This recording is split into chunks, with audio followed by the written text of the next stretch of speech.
மனத்துறவு உடல் துறவுன்னு ரெண்டு இருக்கு. மனத்தால் ஆத்தன்டிக்கா இன்டகிரேட்டடா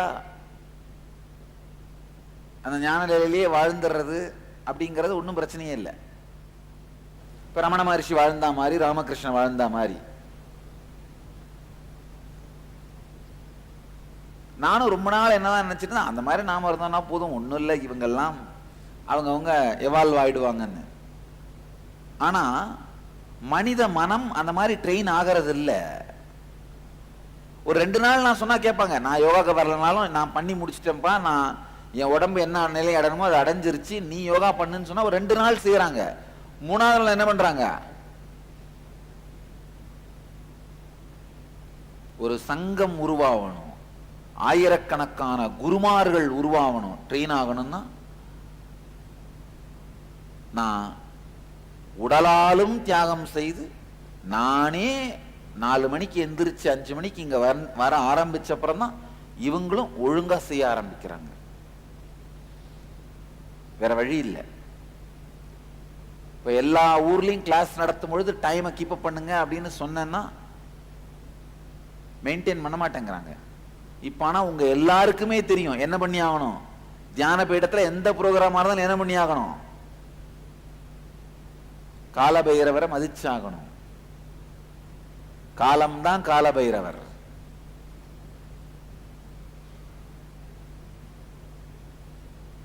வாட்ச் தான் காலபைரவருடைய வடிவம், காலம்தான் காலபைரவர்.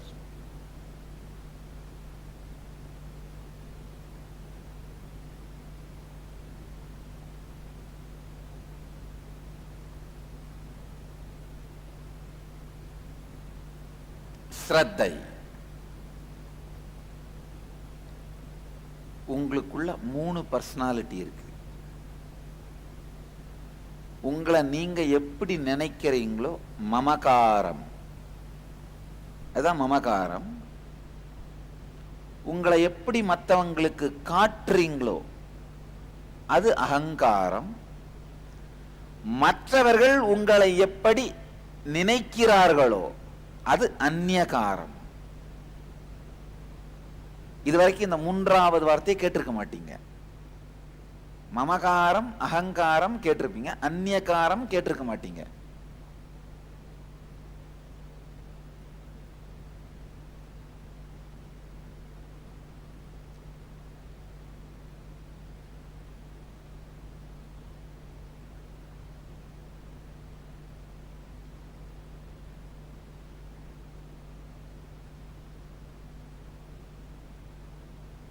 ஸ்ரத்தை இந்த வார்த்தை 8000 ஆண்டுகளுக்கு முன்பாக கட்டோபனிஷதம் என்கிற உபனிஷத்தை முதல் முறையாக தோன்றுகிறது. ஸ்ரத்தை என்ன அர்த்தம்னா, இந்த 3 பர்சனாலிட்டி ஆழமாக கேளுங்கள், லிசன், கேளுங்க. மமகாரம், அகங்காரம், அந்நியகாரம். உதாரணம் சொல்லணும்னா, இப்ப என்னுடைய மமகாரம், நான் என்னை எப்படி உணர்கிறேன்னா ஒரு சுத்தமான வெட்ட வெளியாத்தான் உணர்றேன். எனக்குள்ள இப்ப திரும்பி பார்த்து நான் யாரு அப்படின்னு திரும்பி பார்த்தா காலியான ஒரு சுத்தமான வெட்ட வெளி. வள்ளல் பெருஞ்சோதி சொல்றாரு இல்லையா, அருட்பெருஞ்சோதின்னு. வடலூர் வள்ளலார் பெரிய ஞானி.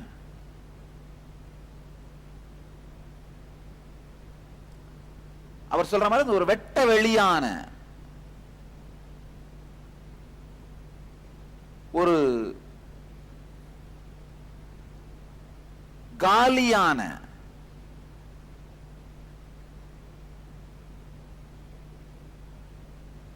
வேற ஏதாவது வார்த்தை சொல்லணும்னா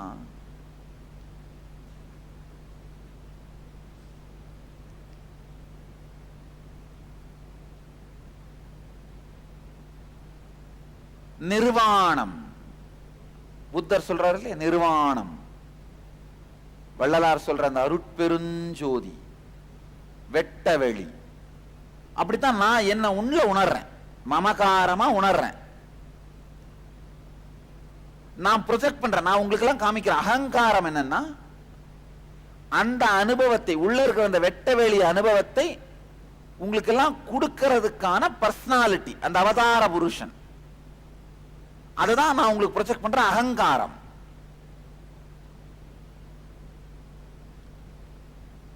நீங்க என்னை பத்தி வச்சிருக்கிற அந்நியகாரம்.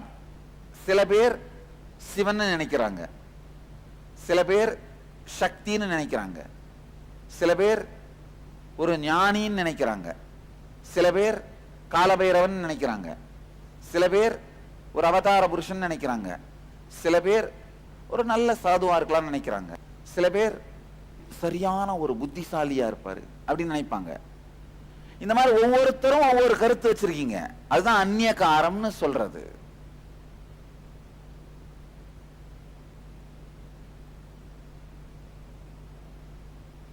ஸ்ரத்தைய விளக்குற ஆழமா புரிஞ்சுக்கோங்க. உங்க அகங்காரத்தையும் மமகாரத்தையும் ஒன்றாக்கி மற்றவர்கள் அந்நியகாரத்திற்காக உங்கள் வாழ்க்கையை நீட்டுவது, அதுதான் ஸ்ரத்தை.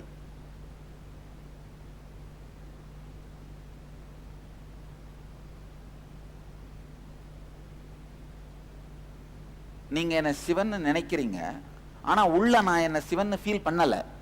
என்ன ஒரு வெட்ட வெளியா தான் ஃபீல் பண்றேன். ஆனா ஒரு சிவன்றது நீங்க என்ன கிடைக்கணுமோ அதெல்லாம் என்கிட்ட கிடைக்கணும்னு நினைச்சீங்கன்னா, அதுக்கும் என்னுடைய வாழ்க்கையை நீட்டி அது உங்களுக்கு கிடைப்பதற்காகவும் தியாகம் செய்தல், அதான் ஸ்ரத்தை. ஆழமா புரிஞ்சுக்கோங்க. இப்ப ஆனா திடீர்னு நீங்க இப்ப சிவன் இருந்து என்ன கிடைக்கணும்னு நினைப்பீங்க, ஒரு ஹீலிங் வேணும்னு நினைப்பீங்க, ஒரு வரம் கொடுக்கணும்னு நினைப்பீங்க, இல்ல ஒரு ஆசீர்வாதம் பண்ணி பணம் கிடைக்க வைக்கணும்னு நினைப்பீங்க, சக்தியை வெளிப்படுத்தணும்னு நினைப்பீங்க. அதுக்கும் என்னை நான் நீட்டிக் கொள்ளுதல், அதுக்கும் என்ன நான் ஸ்ட்ரெச் பண்ணிக்கிறது, அந்த சக்திகளையும் உள்ளிருந்து வெளியெடுத்து வருவது.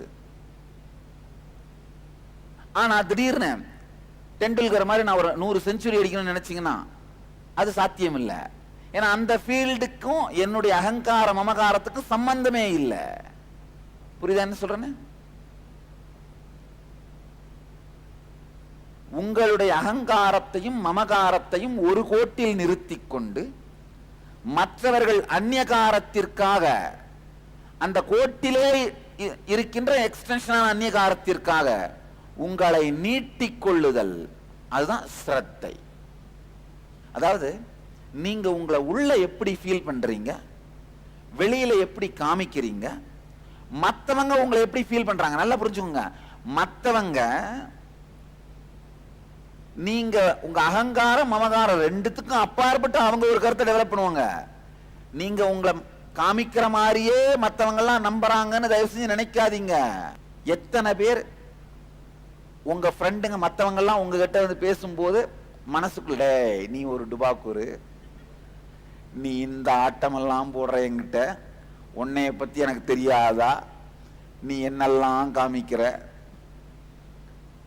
அவங்க அகங்காரத்தை ப்ரொஜெக்ட் பண்ணும்போது அதை நம்பாம மனசுக்குள்ள தெளிவா நீங்க ஒரு கருத்தை பில்ட் பண்ணி வச்சிட்டு இருக்கிறவங்க எத்தனை பேர் கை தூக்குங்க. அவங்க காமிக்கும் போது மட்டும் நீங்க நம்ப மாட்டீங்க. அப்ப நீங்க காமிக்கும் போது அவங்க நம்புவாங்கன்னு எப்படி நம்புறீங்க? இல்லையா? உண்மைதானே? அந்நியகாரம்ங்கிறது உங்களுடைய, நல்லா புரிஞ்சுக்கோங்க, உங்களுடைய அகங்காரம் மமகாரம் இரண்டையும் தாண்டி அவர்கள் ஏற்படுத்தும் எதிர்பார்ப்பு. எல்லா நேரத்திலையும் உங்க மமகார அகங்காரம் மாதிரியே சார்ந்தே அது இருக்காது. காரணம் என்னன்னா, பல நேரத்தில் நீங்க மறைக்கணும்னு நினைக்கிறத அப்பட்டமா காமிச்சிருவீங்க.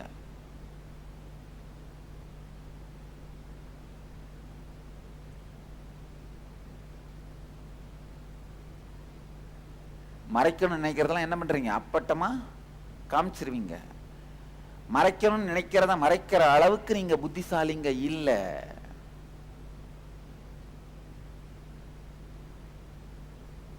தெரிஞ்சிரும். உங்க அகங்காரம் மமகாரம் ரெண்டுத்தோட ஸ்மெல்லும் சுத்தி இருக்கவங்களுக்கு புரிஞ்சிரும்.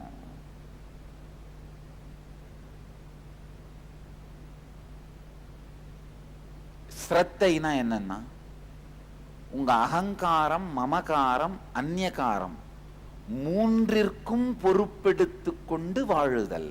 நல்லா புரிஞ்சுக்கோங்க. இப்போ ஒருத்தர் என்ன சிவன் நினைச்சார்னா அதுக்கும் பொறுப்பெடுத்துக்கிட்டு அவருடைய வாழ்க்கையில் சிவனால் வருகின்ற அத்துணை நன்மைகளையும் ஏற்படுத்துவதற்கான முழுமையான தியாகத்தை செய்வது. ஆழமா புரிஞ்சுக்கோங்க. ஒரு சின்ன உதாரணம் சொல்றேன். இப்பதான் சொன்ன, எனக்குள்ள நான் என்ன ஒரு வெட்ட வெளியா அப்படிதான் ஃபீல் பண்றேன். எத்தனை பேர் இந்த வைகுண்டபதி ஐயான்னு ஒருத்தர் கன்னியாகுமரி தென் மாவட்டத்தில் இருந்தார், பெரிய ஒரு ஞானி. அவருடைய சமாதியை பார்த்திருக்கீங்க? சாமித்தோப்புன்னு சொல்லுவாங்க. அவங்களுக்கு ஒரு 3000 கோவில்கள் இருக்கு, பார்த்திருக்கீங்களா? கண்ணாடி தான் கடவுள் அங்க, வேற ஒண்ணும் இல்ல. நம்மோடு நாமளே கம்ப்ளீட் பண்ணிக்கிற ப்ராசஸ் அவர் டீச் பண்ணார் எல்லாருக்கும். அதனாலதான் கண்ணாடியே கடவுள். அந்த மாதிரி நான் ஒரு தடவை கண்ணாடி முன்னாடி உட்காந்து நான் பார்த்தேன், நான் யாருன்னு நம்ம பார்க்கலாமா பார்க்கணும், பார்த்தா வெட்ட வெளி ஆயிருச்சு. என்ன நான் எனக்குள்ள வெட்ட வெளியாத்தான் உணர்றேன். ஆனா அந்த காலையில பாத பூஜையில பாத்தீங்கன்னா சேன் பண்ணுவாங்க, ஆதிகுரு அருணகிரி யோகீஸ்வர ஸ்வரூபாய மீனாட்சி சுந்தரேஸ்வர ஸ்வரூபாய மகாகாளி காலவைரவ ஸ்வரூபாய சேன் பண்றாங்க. ஏன் அலோ பண்றேன் சேன் பண்றதுக்கு? அந்த மாதிரி சில பேர் நினைச்சாங்கன்னா அந்த பக்தியினால் அன்பினால் அவர்களும் நான் இருக்கின்ற அந்த வெட்டவெளி நிலையை நோக்கி வளர முடியும். அதுக்காக தான் அலோ பண்றேன். அந்த நிலையை தீட்சையாக கொடுக்க முடியும், அதுக்கு தான் அலோ பண்றேன். அப்ப அந்த மாதிரி ஒருத்தர் என்னை எதிர்பார்ப்பதற்கும் சிவனுடைய வடிவமா மீனாட்சி வடிவமா எதிர்பார்க்கிறதுக்கு யார் பொறுப்பு? நான் தான் பொறுப்பு. அப்ப அதை முழுமையாக்குவதற்கும் என் வாழ்க்கையை நான் நீட்டிச்சாகணும், நான் அந்த பொறுப்பெடுத்தாகணும். அதே மாதிரி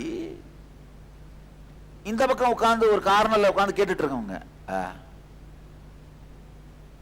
காலபைரவரா மீனாட்சி சுந்தரேஸ்வரரா கொஞ்சம் டூ மச்சா தெரியல,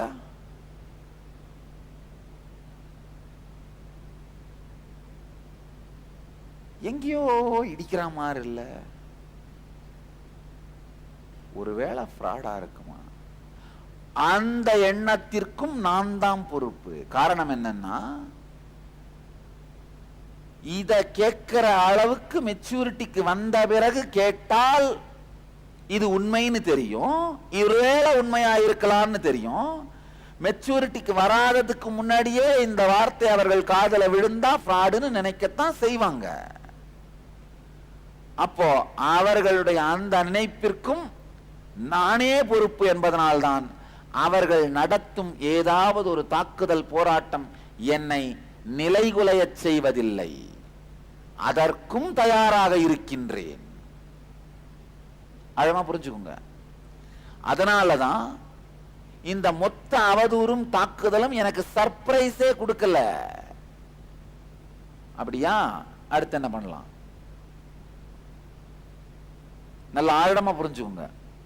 உங்க வாழ்க்கையிலையும் உங்க மமகாரம் அகங்காரம் அந்நியகாரம் மற்றவர்கள் உங்களை பற்றி என்னவெல்லாம் கருத்து வைத்திருக்கிறார்களோ அவைகளுக்கு நீங்களே பொறுப்பெடுத்துக் கொள்வதற்கு ஸ்ரத்தையோடு தயாராகிவிட்டீர்களானால் வாழ்க்கை உங்களுக்கு அசம்பாவிதங்களை தராது. அசம்பாவிதங்கள் நடைபெறுவதில்லை. அகங்காரம் அப்படின்னா என்னன்னா,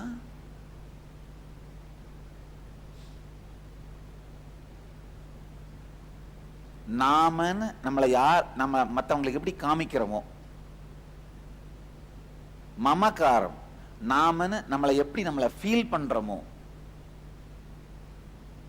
அந்நியகாரம் மற்றவங்க நம்மளை எப்படி எதிர்பார்க்கிறாங்களோ, யாராவது ஒருத்தர் உள்ளுக்குள்ள எந்த விதமான தன்னம்பிக்கையும் இல்லாம வாழ்க்கையே தோல்வியோ அப்படின்னு பயந்துட்டு இருக்கிற மமகாரம் இருக்கும். ஆனா வெளியில ஒரு பெரிய பந்தாவான அகங்காரத்தை காமிப்பாங்க. சுத்தி இருக்கவங்க எல்லாம் இது ஒரு லூசுடா அப்படின்னு அந்நியகாரத்தை வச்சிருப்பாங்க. அதாவது உள்ளுக்குள்ள ஒரு பயந்தாங்குள்ளித்தனமான எந்த விதமான ஸ்திரமும் இல்லாத லூசான ஒரு என்ன, இந்த தண்ணியில ஊற வச்ச பொறி வத வத வதன் இருக்கும் பாருங்க.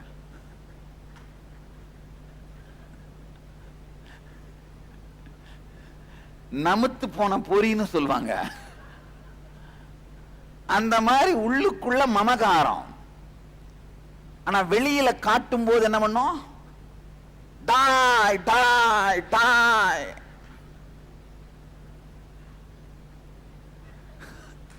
அதுதான் அகங்காரம். இந்த அகங்காரம், மமகாரம், அந்நியகாரம் புரிஞ்சாதான் ஸ்ரத்தைனா என்னன்னு புரியும்.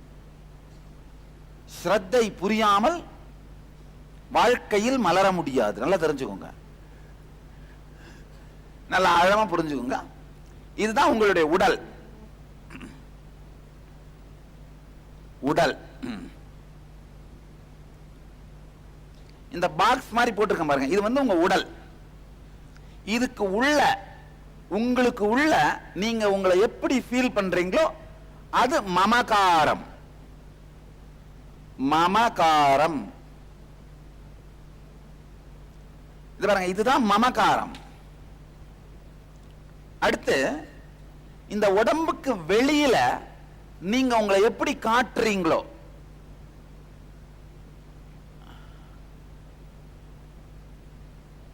இது அகங்காரம்.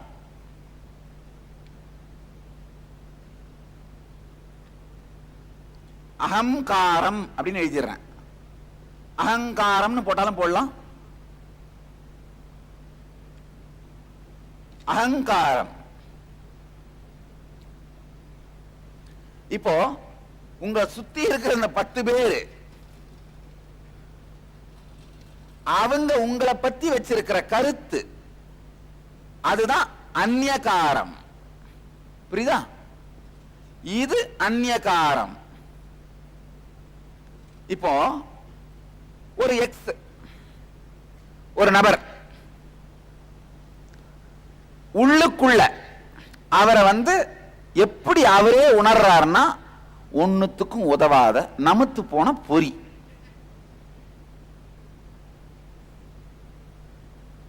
ஊசி போன போண்டா. இல்ல, உண்மையில உள்ளுக்குள்ள அப்படித்தான் அவரை ஃபீல் பண்றாரு. ஆனா வெளியில காட்டுறது எப்படி? டாய் டாய் டாய். அங்க யாருமே இருக்க மாட்டாங்க.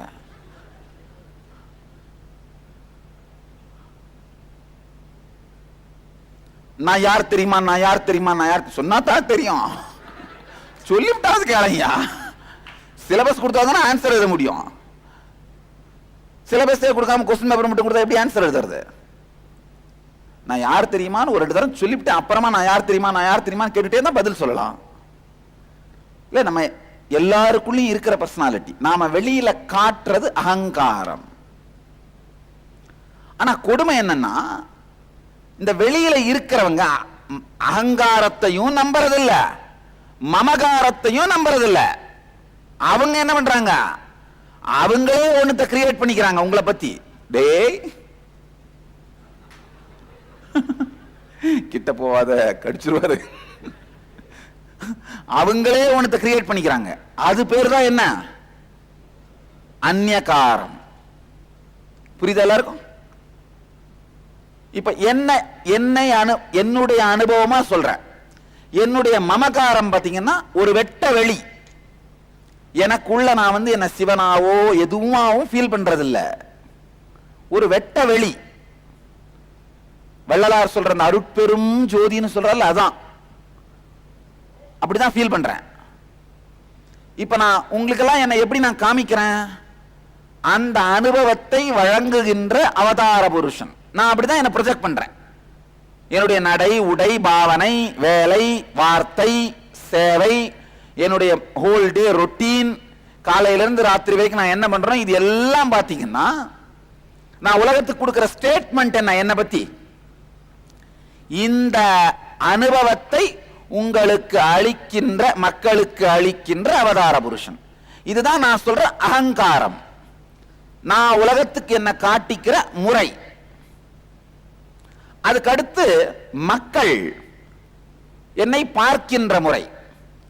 சில பேர் ஏற்கனவே சிவபக்தனா இருந்தா சிவனா பார்ப்பாங்க, ஏற்கனவே விஷ்ணு பக்தனா தான் விஷ்ணுவா பார்க்கறது, ஏற்கனவே நாத்திகரா இருந்தா என்ன பண்றது, ஒரு புத்திசாலியா பார்க்கறது. அந்த மாதிரி அவரவர்களுக்கு விருப்பத்துக்கு தகுந்தாற் போல் பார்க்கிறார்கள். பல்வேறு விதமான அந்நியகாரங்கள். ஸ்ரத்தைனா என்னன்னா, இந்த மூன்றிற்கும் நாமே பொறுப்பெடுத்துக் கொள்வது. இப்போ ஒருத்தர் என்ன சிவன் நினைச்சாங்கன்னா அதுக்கும் நானே பொறுப்பு. அப்போ அந்த அந்நியகாரத்தை முழுமையாக்க என்னால் என்ன செய்ய முடியுமோ அதுக்கு வாழ்க்கையை தியாகம் பண்றது. அந்நியகாரத்திற்கும் நீங்கள் பொறுப்பெடுக்கும் பொழுதுதான் வாழ்க்கை பலத்தை தருகிறது. அந்நியகாரத்துக்கு நீங்க பொறுப்பு எடுக்கலன்னா வாழ்வீங்க எப்படி? பலவீனமாக, பலமில்லாதவனாக. சொன்னல, நமுத்து போன போரி.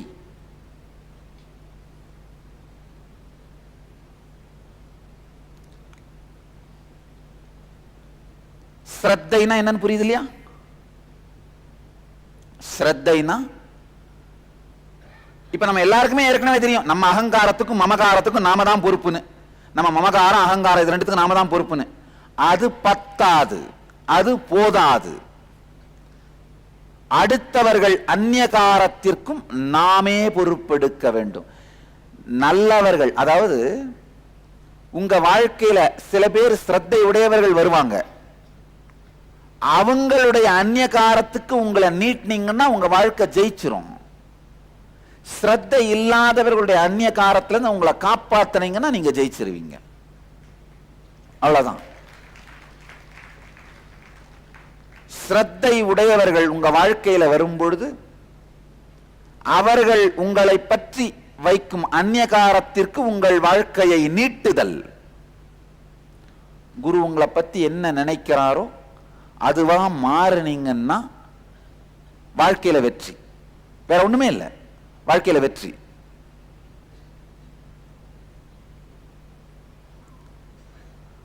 ஸ்ரத்தை இல்லாதவர்கள், வாழ்க்கையில் யாரும் ஆனந்தமாக வாழ்வதை விரும்பாதவர்கள், அவங்கள உங்களை பத்தி என்ன நினைக்கிறாங்களோ அதுல இருந்து உங்களை காப்பாத்திக்கிட்டீங்கன்னா வாழ்க்கையில வெற்றி.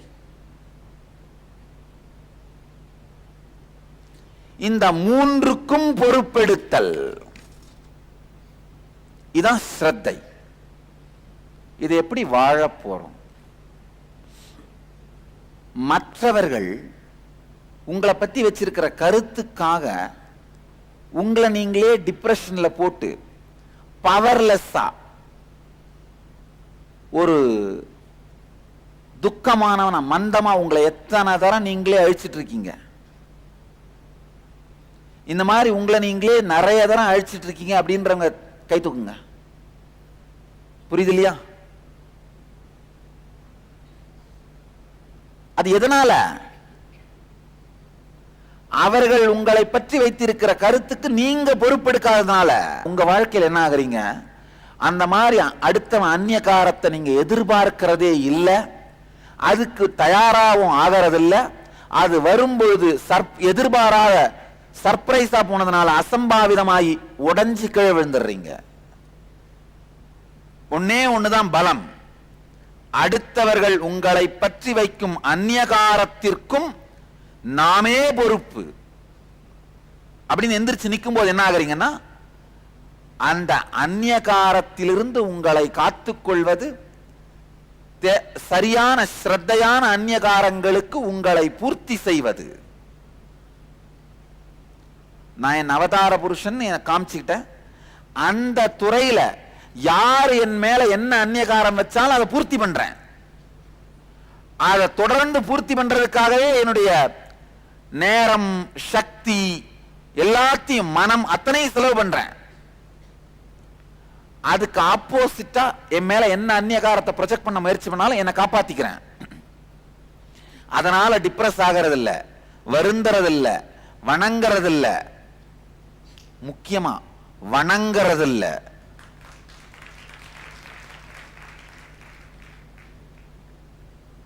வளையறதும் இல்ல. பலவீனம் மரணம், பலமே வாழ்க்கை. எந்த பலவீனமாக இருந்தாலும் அது மரணம்.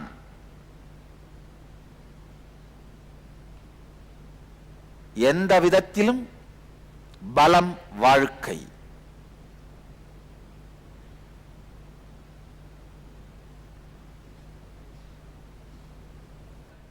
இப்ப தத்துவத்துக்குள்ள நுழையலாம்.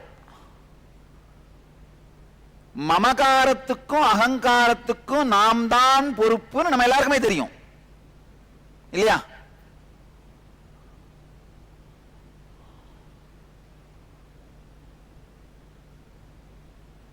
அது யாருக்காவது சந்தேகம் இருக்கா? அதாவது நீங்கள் உங்களை பற்றி நினைக்கின்ற கருத்துக்கும் நீங்கள் உங்களை எப்படி மற்றவர்களுக்கு காட்டுகிறீர்கள் அப்படிங்கிற அகங்காரத்துக்கும், இந்த இரண்டுக்கும் நீங்களே பொறுப்பு.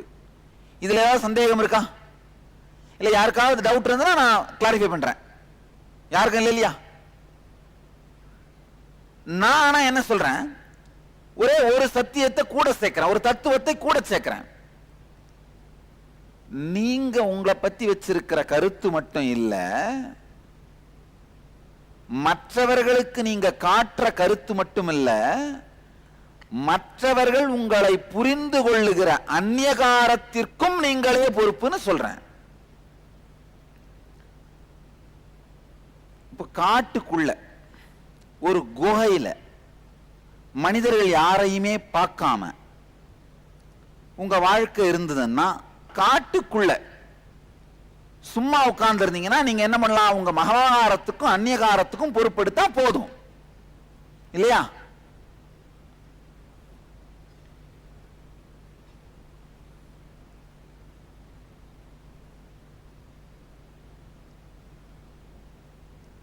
ஆனா நம்ம யாராவது அந்த மாதிரி வாழறோமா? எத்தனை பேர் நான் காட்டுக்குள்ள தனியா இருக்கிறேன், யாரோடையும் எனக்கு எந்த உறவும் இல்லை அப்படின்னா இங்க இருக்க முடியாது. இங்க வந்தாலே என்ன அர்த்தம்? சங்கத்தோட உறவு வந்துருது இல்ல, சங்கத்தோட உறவு வந்துருது, என்னோட உறவு வந்துருது, எல்லாமே வந்துருது. அப்படின்னு இப்ப நாம யாருமே அந்த பொசிஷன்ல இல்லை. அப்படின்னும் பொழுது மற்றவர்கள் நம்மீது வைத்திருக்கும் அந்நியகாரத்திற்கும் நாமே பொறுப்பு. மமகாரம் என்பது உங்களை பற்றி நீங்கள் கருதுவது, அகங்காரம் என்பது உங்களை பற்றி மற்றவர்களுக்கு நீங்கள் காட்டுவது, அந்நியகாரம் என்பது அடுத்தவர்கள் உங்களை பற்றி நினைப்பது. இப்ப நான் என்ன சொல்றேன், ஸ்ரத்தை அப்படின்னா இந்த மூன்றுக்கும் பொறுப்பெடுத்துக் கொள்ளுதல், இதான் ஸ்ரத்தை.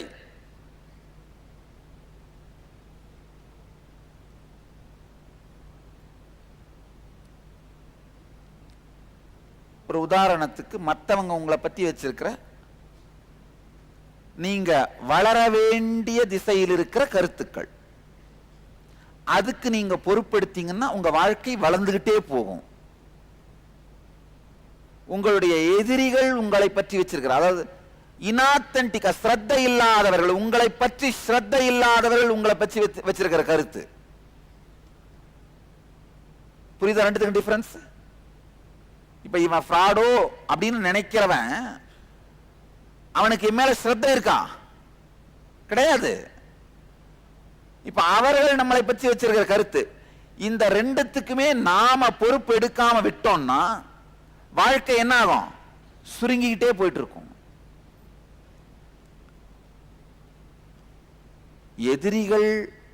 எதிரிகளுடைய அந்நியகாரத்துக்கும் நாம பொறுப்பெடுத்தோம்னா தான் முதல்ல என்ன நடக்கும்னா, அதனால நாம உடஞ்சி கீழே விழ மாட்டோம். நல்லா தெரிஞ்சுக்கோங்க. அவங்க எத்தனை தரம் வேணா நாம தோத்துட்டதா தம்பட்டம் அடிச்சு, மூலம் அடிச்சு, பறை அடிச்சு, என்ன வேணா பண்ணி கூத்தடிச்சிட்டு இருக்கலாம். ஆனா அவங்களுடைய அந்நியகாரத்துக்கு நாம பொறுப்பெடுக்காம போற அந்த வினாடி தான் நாம தோத்துறோம்.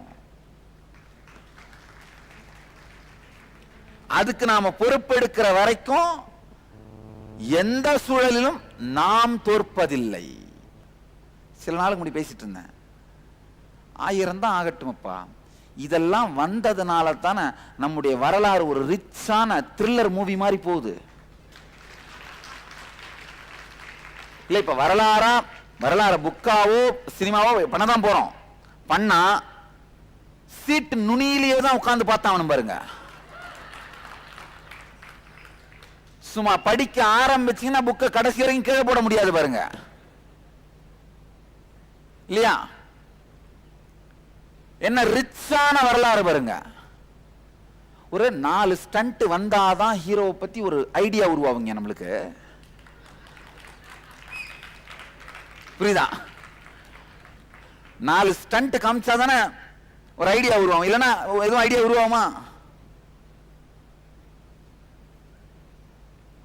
இன்னொன்னு, உங்க பிசினஸ்ல கூட அடுத்தவங்க அந்நியகாரத்துக்கு நீங்க பொறுப்பெடுத்தீங்கன்னா தான் அதை பூர்த்தி பண்றதா, எப்படி அவங்களுடைய அந்நியகாரத்துக்கு பொறுப்பெடுக்கிறதுன்னே யோசிக்க ஆரம்பிப்பீங்கயா. ஆழமா கேளுங்க.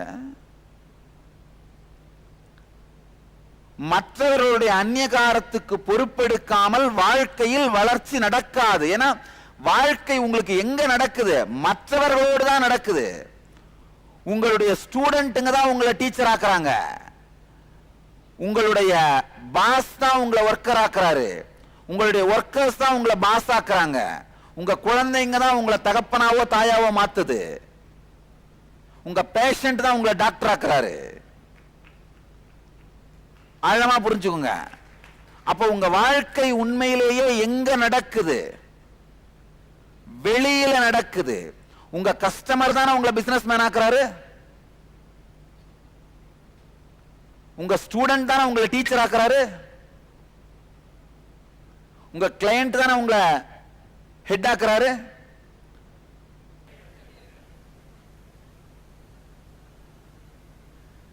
கணேஷ் பீடி கட்டு 10, கல்கோணம் 1/2 பாட்டில், கல்கண்டு 1 பாட்டில், உடச்ச கடலை 1 கிலோ, போட்டி 10 பாக்கெட், முறுக்கு 2 பாக்கெட்,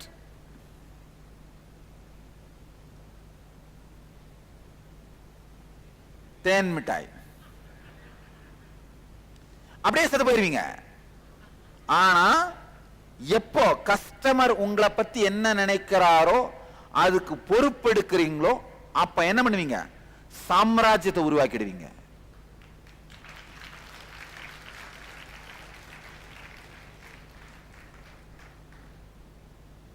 இப்போ இந்த இடத்துல அருணகிரி யோகீஸ்வர ஸ்வரூபாயன்னு சாண்ட் பண்ண விடுறதால ஒரு 4 பேர் ஃப்ராடுன்னு நினைக்கிறான். ஆனா அதுக்கு நான் பொறுப்பெடுக்கிறதுனால சாண்டிங்க நான் நிறுத்திடல. அவன் அட்டாக் பண்றதுக்கு முன்னாடியே என்னை தடுத்துக்கிறதுக்கான சிஸ்டத்தை தான் ரெடி பண்ணி வச்சேன்.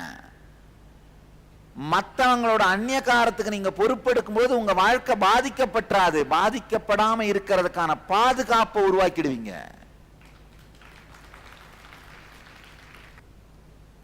ஸ்ரத்தையோட இருந்ததுனால, தெளிவோட இருந்ததுனால ஆப்பு வைக்கிறவனை கூட கடைசியில் அது ஆசீர்வாதமா மாத்திரல்ல. பயோகிராஃபில இன்னொரு த்ரில்லர் பேஜரா அப்படின்னு ஸ்ரத்தை முழுசா வராததுனால ஆசீர்வாதம் பண்ற குருவையே ஆப்பு வைக்கிறாருன்னு சொல்றோம் இல்ல.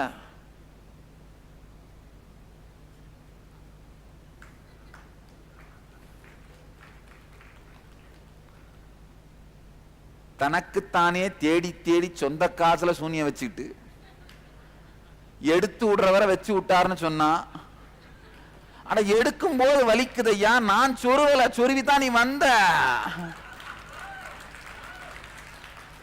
வந்து நின்றுட்டு சாமி எங்கேயோ வலிக்குது, எங்கன்னு தெரியல, சரி பண்ணி விடுங்க, நான் டயக்னோஸ் பண்ணிட்டு ஓ இங்க தானான்னு புடுங்கிறதுக்கு அசைச்சா, ஐயோ ஐயோ சொல்லிட்டாரு நீங்க ஏன் பண்றது?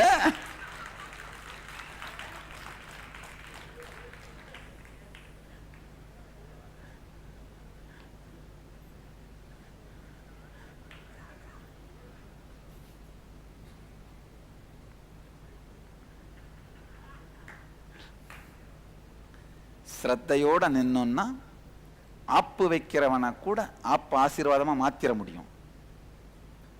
ஸ்ரத்தை கொஞ்சம் அசைஞ்சதுன்னா ஆசீர்வாதம் பண்றவர் கூட எப்படி தோணுது சில நேரத்துல,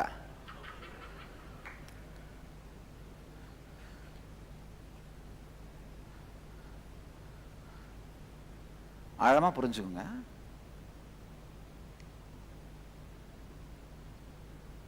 ஒவ்வொருவருடைய அந்நியகாரம் நம்மை பற்றி மற்றவர்கள் வைத்திருக்கும் கருத்துக்கும் நாமே பொறுப்பு.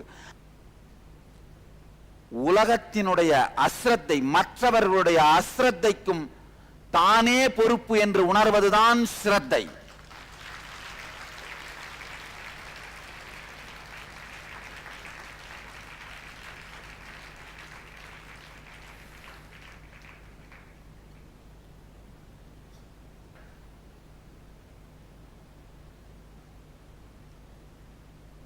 உங்க உதாரணத்தை பாருங்க.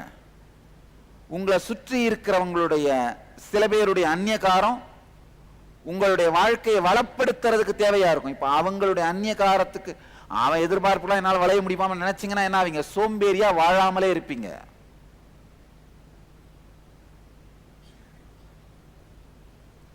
உங்க மகளுக்கு தாய் தந்தைன்னு டிக்ளேர் பண்ணிட்டீங்கன்னா அப்ப அவள் நினைக்கின்ற தாயாக தந்தையாக வளர்ந்துத்தான் ஆக வேண்டும். அதான் வாழ்க்கை.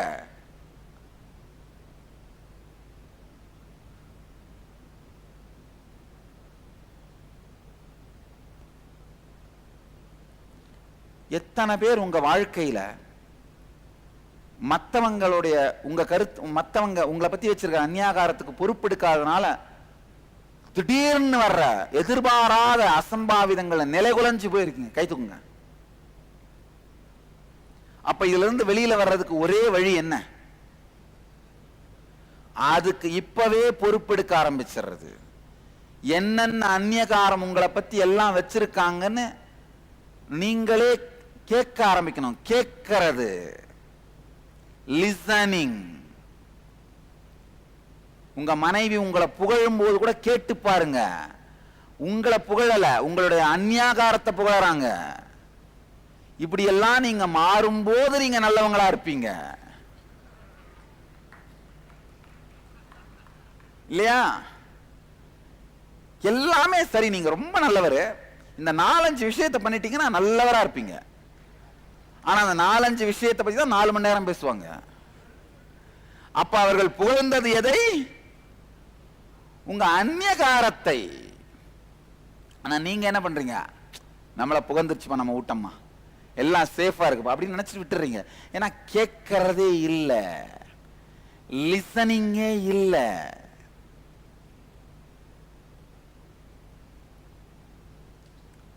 ஸ்ரத்தையின் முதல் படி கேட்கிறது. கேட்டல்.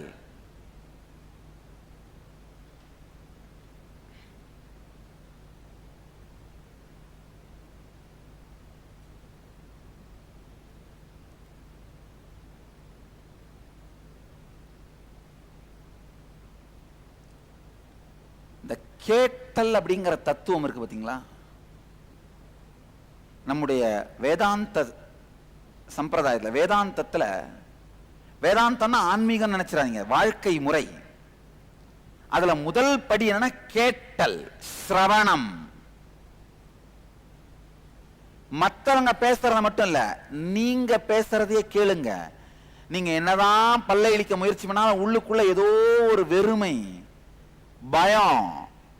ஆனா நீங்க என்ன பண்றீங்க? அதெல்லாம் மறைச்சிட்டே சும்மாரு, அதெல்லாம் அப்புறம் பார்த்துக்கலாம், சும்மாரு, அதெல்லாம் ஒண்ணும் இல்லை. உங்களையே நீங்க கேட்க மாட்டேங்கிறீங்க. அதனாலதான் உள்ளுக்குள்ள அந்த ஏக்கம் ஒலிச்சுக்கிட்டே இருக்கு. உள்ளுக்குள்ள அந்த ஒரு குறைத்தன்மை இருந்துகிட்டே இருக்கு. எத்தனை பேர் ஃபீல் பண்றீங்க? அந்த உள்ளுக்குள்ள அந்த வெறுமை, அந்த குறைத்தன்மை இருந்துகிட்டே தான் இருக்கு. காரணம் என்ன? கேட்டல் இல்லாமை, கேளாமை. கேளாமை